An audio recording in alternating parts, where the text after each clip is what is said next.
नमस्कार, welcome to my YouTube channel all about life with Vijay. Arvind Kejriwal Sheesh Mahal, जैसे ये न्यूज़ मीडिया में आई है पिछले कुछ दिनों से, तो हर तरफ एक हलचल सी मची हुई है और लोग एक तरह से आम आदमी पार्टी को एक क्रिटिसिज्म बहुत ज़्यादा देखने को मिल रहा है हर क्वार्टर से, चाहे उनके वो सपोर्टर्स हों, चाहे अपोजिशन तो ऑब्वियसली करेगी, मीडिया के वेरियस सेगमेंट्स हैं। तो इस बीच में यूजुअली आपने देखा होगा कि हम लोग इस तरह के टॉपिक्स कवर नहीं करते हैं, बट एक इम्पॉर्टेंट एस्पेक्ट है जो हम सबको इस इंसिडेंट से मैं पुट अक्रॉस कर सकता हूँ, और इसीलिए आज हम लोग इस टॉपिक को कवर कर रहे हैं, क्योंकि जो एस्पेक्ट मैं कवर कर रहा हूँ आज हम लोग कवर करेंगे, उस एस्पेक्ट को कोई डिस्कस नहीं कर रहा है। और ये एक बहुत ही एक इस चीज़ की अंडरस्टैंडिंग पब्लिक में होनी ही चाहिए। सो हम बैकग्राउंड में चलते हैं, शुरू करते हैं अपना टॉपिक। सो बैकग्राउंड में हम देखें कि जब कांग्रेस की गवर्नमेंट थी 2004 से 2014 तक, एक बहुत ही हमारे जो देश के बड़े इकोनॉमिस्ट हैं वो हमारे प्राइम मिनिस्टर थे मनमोहन सिंह जी, और इतने बड़े इकोनॉमिस्ट थे जिन्होंने इतने रिफॉर्म्स लाए देश में, और जो 91 के आसपास जो लिबरलाइजेशन थी हमारे देश की इकनॉमी की, वो क्रेडिट मनमोहन सिंह जी उस टाइम हमारे फाइनेंस मिनिस्टर रहते थे। सो जब वो जब वो कांग्रेस पार्टी यूपीए गवर्नमेंट जो थी वो रूल में आई, और उस टाइम उसके जो प्राइम मिनिस्टर मनमोहन सिंह जी बने, तो उस टाइम लोग बहुत ही एक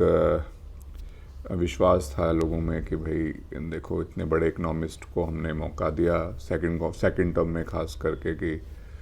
मोस्ट लाइकली तो ये कंट्री की जो दिशा है उसको बदल देंगे और बहुत ही सक्सेसफुल प्राइम मिनिस्टर रहेंगे। उस टाइम पर हालांकि इकोनॉमिक डिसीजंस पे हम डिस्कस ना करते हुए देखेंगे कि उस टाइम पे जो गवर्नमेंट थी उस पे करप्शन के अनेक एलिगेशंस लगते रहते थे, और आए दिन कोई ना कोई बड़ा करप्शन का जो मामला है वो सामने आता रहता था। और इस करप्शन के मामले को जो इंसिडेंसेस बढ़ते जा रहे थे उनको देखते हुए जो पब्लिक हेल्थ थी देश की, उसमें एक बहुत बड़ा अनरेस्ट था कि भाई जब देखो हर महीने हर 2 महीने में एक बहुत बड़े लेवल की करप्शन का एलिगेशन जो था, और वो लगता था, और वो काफ़ी हद तक बहुत ही सब्सटेंशियल एलिगेशंस होती थी, तो लोग एक तरह से फ्रस्ट्रेट हो गए थे। तो 2013 के आसपास फिर हमें सबको पता है कि अन्ना हज़ारे जी की ये जो मूवमेंट थी, ये मूवमेंट ने पब्लिक में एक नया फेथ इंस्टिल किया हमारे डेमोक्रेसी पे, कि देखो कि हम लोग एक डेमोक्रेसी में होते हुए भी इस तरह की मूवमेंट करते हैं। और अन्ना हज़ारे जी की जो मूवमेंट थी उसको एक जनरल पब्लिक का सपोर्ट मिला था। उसी ड्यूरेशन में जो आम आदमी पार्टी बनी अरविंद केजरीवाल की, लोगों ने कहा कि इन्होंने अन्ना हज़ारे जी की मूवमेंट का बेसिक पर्पस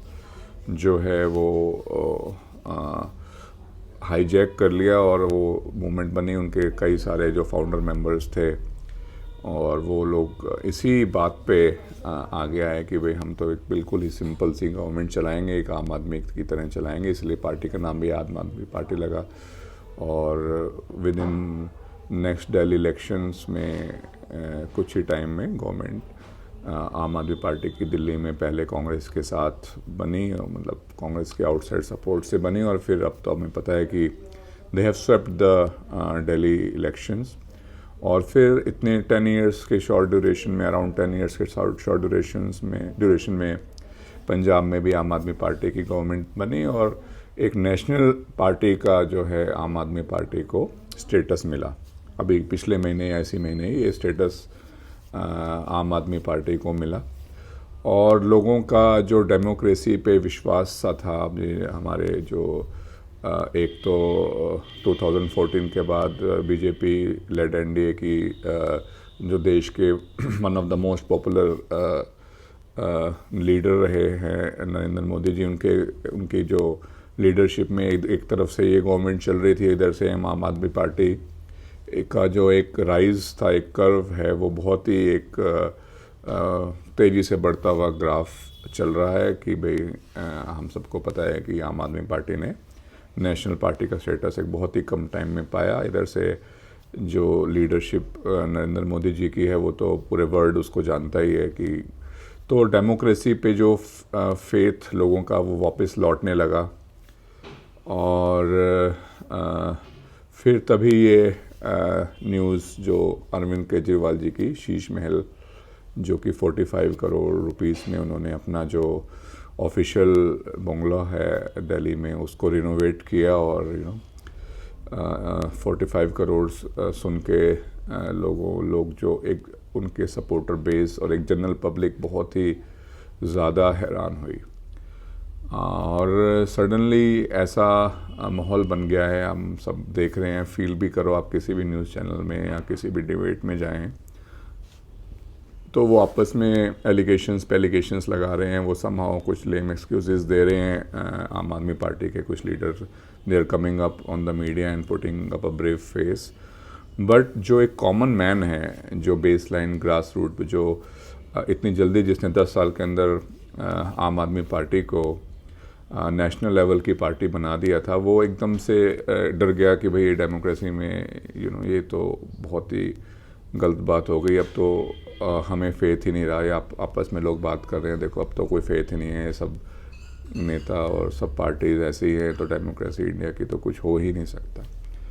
तो इस मॉडल को आगे बढ़ाते हुए, इन बातों को आगे बढ़ाते हुए, देखो जब गवर्नमेंट की जो टाइप्स होती हैं वो टाइप्स सबसे प्रोमिनेंटली जो इंडिया में है, यूएस में है, वो डेमोक्रेसी है। फिर डिक्टेटरशिप होती है, फिर हमें पता है मोनार्कीज चलती हैं, फिर कुछ जगह डिफरेंट टाइप की गवर्नमेंट्स होती है, टेक्नोक्रेटिक गवर्नमेंट होती है, कुछ ऐसी तरह की गवर्नमेंट्स होती हैं। तो सबसे जो पॉपुलर आज की डेट में, आज के जो टाइम फ्रेम है, जो क्योंकि मोनार्क्स और डिक्टेटर्स तो बहुत ही कम बचे हैं वर्ल्ड ओवर, बट डेमोक्रेसी एक बहुत ही एक इम्पॉर्टेंट और बहुत ही एक मोस्ट कॉमनली फॉलोड मॉडल है गवर्नमेंट का आज की डेट में। और आज की डेट में जब डेमोक्रेसी एक बहुत ही चारों तरफ फैली, तो डेमोक्रेसी का जो अगर आप स्टडी करें डेमोक्रेसी के बारे में, ख़ास करके इंडिया की जिस टाइप की फेडरल डेमोक्रेसी है, जहाँ पे सेंटर के बाद स्टेट भी कुछ autonomic powers in the sense कि कुछ जो कॉन्स्टिट्यूशन ऑफ इंडिया ने जो कुछ पावर तो सेंट्रल गवर्नमेंट के पास दिए हैं, कुछ स्टेट गवर्नमेंट्स के पास दिए हैं, कुछ कंकरेंट पावर्स होती हैं। तो इस डेमोक्रेसी सिस्टम में जहाँ पे government is by the people, of the people, for the people, तो इस वाले जो मॉडल में जो करप्शन का स्कोप है वो हमेशा है, यानी कि जो डेमोक्रेसी है उस डेमोक्रेसी में जो करप्शन है वो किसी भी तरह से 100% एलिमिनेट हो नहीं सकता है। सो ये जो हमारा इंसिडेंस आम आदमी का है, जो आम आदमी पार्टी का भी हुआ है, ये एक पार्ट ऑफ डेमोक्रेसी है। हालांकि जो सेंट्रल गवर्नमेंट्स हैं, जो पब्लिक हैं, वो इस चीज़ को देखती है, उसको ऑब्ज़र्व ज़रूर करिए, बट डेमोक्रेसी पे से फेथ उठाने की ज़रूरत नहीं है। ये डेमोक्रेसी का एक साइड इफ़ेक्ट है, एक पार्ट है करप्शन, और जो पावर में रहते हैं वो उसको मिसयूज़ करेंगे। जब पावर इतनी डिफाइंड और इतना बाईपास सिस्टम्स हैं, हालांकि जुडिशरी है चेक करने के लिए, आई एम श्योर जुडिशरी इस पार्ट में भी अपना रोल प्ले करेगी, टाइम लगाएगी। मीडिया ने अपना पार्ट रोल प्ले किया है कि भाई उसने इस करप्शन या कहें या इस पब्लिक मनी का जो एक्स्ट्रावेगेंट यूज़ हुआ है उसको नोटिस में लाई है पब्लिक के। पर पब्लिक को हताश होने की ज़रूरत नहीं है। जो वेरियस पिलर्स ऑफ डेमोक्रेसी हैं हमारे, लेजिस्लेटिव हो, चाहे वो जुडिशरी हो, चाहे वो एग्जीक्यूटिव हो, जैसे कि जो पुलिस वगैरह जो है और कोर्ट्स वगैरह जो है, वो अपना इस मामले में अपने आप धीरे धीरे करके जो भी सच है उसको सामने लाएगी और इस जो भी अगर इसमें कुछ मिसडीड हुई है तो वो करेगी। तो पब्लिक इन जनरल में जो अनरेस्ट देखने को मिला है इस इंसिडेंस, इस न्यूज़ के बाद, वो हालांकि बहुत हद तक जायज़ है, बट पब्लिक इन जनरल मेरे हिसाब से हताश ना हो। डेमोक्रेसी का एक पार्ट, अगर मान लो कि डेमोक्रेसी नहीं तो क्या फिर डिक्टेटरशिप में हमें पता है कि अपोजिशंस या फिर एक सिंगल पॉइंट ऑफ एजेंडा ही चलता रहता है। वो आज की डेट में we can't go for dictatorship, we can't go for monarchy. तो democracy is the only choice and people should keep faith in democracy. वो ऐसा नहीं है कि भाई एक ऐसा इंसिडेंस आया तो पब्लिक का एकदम से हक्की बक्की रह गई है कि पता नहीं क्यों ऐसे हो गया एकदम से। बड़े टाइम बाद एक तो कुछ करप्शन इतनी बड़े लेवल की सामने आई है, बट जो डेमोक्रेसी पे बेसिक फेथ है लोगों का कि वो हिलना नहीं चाहिए। मतलब पॉलिटिक्स ऐसा ना हो कि भाई हम सभी चीज़ को एकदम होपलेस से हो जाएं पब्लिक। तो ये एक मैसेज, बहुत ही क्लियर मैसेज होना चाहिए कि जो डेमोक्रेटिक फॉर्म ऑफ गवर्नमेंट है उसमें इस तरह के आगे भी एलिगेशंस और इंसिडेंसेस आएंगे, पहले भी आते रहे हैं। हालांकि एक टाइम पे तो पब्लिक डेमोक्रेसी पे फेथ हटा गई थी, फिर से वो फेथ बड़ी मुश्किल से पब्लिक में बहुत अच्छे से आ रहा था। तो ये इंसिडेंस से फिर से एक बार वो फेथ हिलता रहता है। बट जो वेरियस पिलर्स ऑफ डेमोक्रेसी हैं, चाहे वो जैसे मैंने बोला जुडिशरी हो, चाहे लेजिस्लेटिव हो, चाहे एग्जीक्यूशन हो उसकी, या अपने मीडिया हो, वो अपने आप इसको चेक पे कर लेगी और बैलेंस बना के रखेगी। So people need not to be get demotivated by this incidents. And I hope कि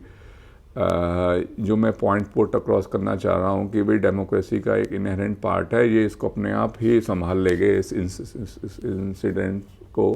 या तो ये गिल्टी प्रूव हो जाएंगे या तो फिर ये लिंगर ऑन करके अल्टीमेटली गिल्ट फ्री, मतलब इन द सेंस अपने यहाँ कोई जस्टिफिकेशन आ जाएगा। बट